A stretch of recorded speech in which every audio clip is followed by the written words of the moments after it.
Kailan malakas ang merienda food business? Hello mga boss, ako nga pala si Christopher Orbillo, may-ari ng Blesildas Special Pansit Kabagan. Teacher ako na nagninegosyo. Teacher sa umaga, negosyante sa gabi, pati na rin ang weekend. Ayan. So, sa tanong na kailan malakas ang merienda food business, sa 1 year and 6 months na naming pag-ooperate mga boss is napansin namin na ang merienda food business mga boss is sa amin sa pansit Kabagan, malakas siya ng mga bandang sa oras 10 to 12 gano'n. Tapos sa hapon naman malakas siya ng mga 3 to 6 gano'n. 'Yun or 4 to 6 PM. Ayan, so diyan nagkakaroon ng customer. Ayan. Kasi sa mga oras na 'yan naghahanap sila ng merienda, lalong-lalo na yung mga nagtatrabaho. Ayan, so stress, minsan stress, dala ng stress eating. Sa hapon, naghahanap sila ng masarap na makakainan na mainit na merienda, gano'n. So ayun, sa amin mga boss. At sa araw naman mga boss, sa araw-araw, so sa araw ng sa buong week, anong araw ang malakas? Malakas siya mga boss 'pag Friday, 'yan. 'Pag Friday and Sunday, 'yan. Friday and Sunday. 'Di namin alam mga boss, pero ganito sa amin 'pag Friday and Sunday, mas marami yung mga customer na dumadayo, kumakain, nagmemeryenda, ayan. Sumusubok sa aming special pansit Kabagan. Sa Sunday kasi siguro 'pag Friday mga boss, kumbaga, masaya ang lahat, 'yan. Masaya kasi magsasabado na, so sine-celebrate nila bago sila maghiwa-hiwalay na magkakatrabaho. Ayan, kaya ayun, nagkakaroon sila ng barkada food trip, katrabaho food trip. Kaya kapag Friday minsan grupo-grupo sila na pumupunta. 'Pag Sunday naman mga boss is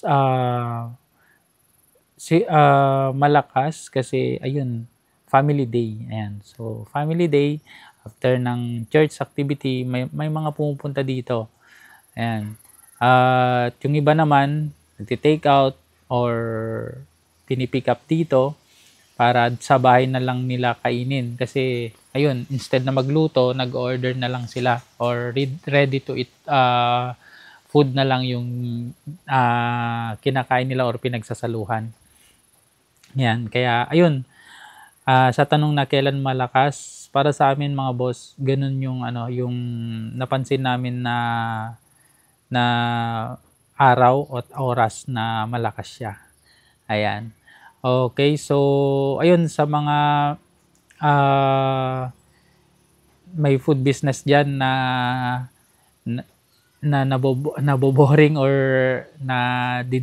disappointed, hindi talaga buong linggo mga boss is malakas, at hindi rin araw-araw malakas or hindi oras-oras malakas. May time talaga na malakas, may time na mahina. Ganun talaga sa negosyo.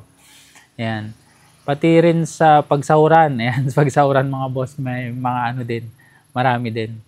And kapag may mga special occasion gaya ng birthday, ayan, may mga nagti-take out or nagpapaluto. And kapag ganito mga boss, Father's Day, ayan, so may mga nag-order, bila-bilao na pansit Kabagan, simpleng handa nila, ganun. Kaya ayun, dun kami bumabawi. So ayun, sa mga katulad ko na nagtatrabaho, specifically teaching, ayan, at nagdinegosyo, huwag tayong mawalan ng pag-asa or ma-disappoint kapag mahina sa mga araw na to. Mayroon ding araw na lalakas yan. Huwag lang titigil. Ayan.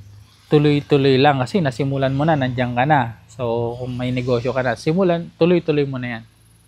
Narating din yung araw na makikilala ka din at hindi ka rin mawawalan ng customer. So ayun, yun lang yung sikreto.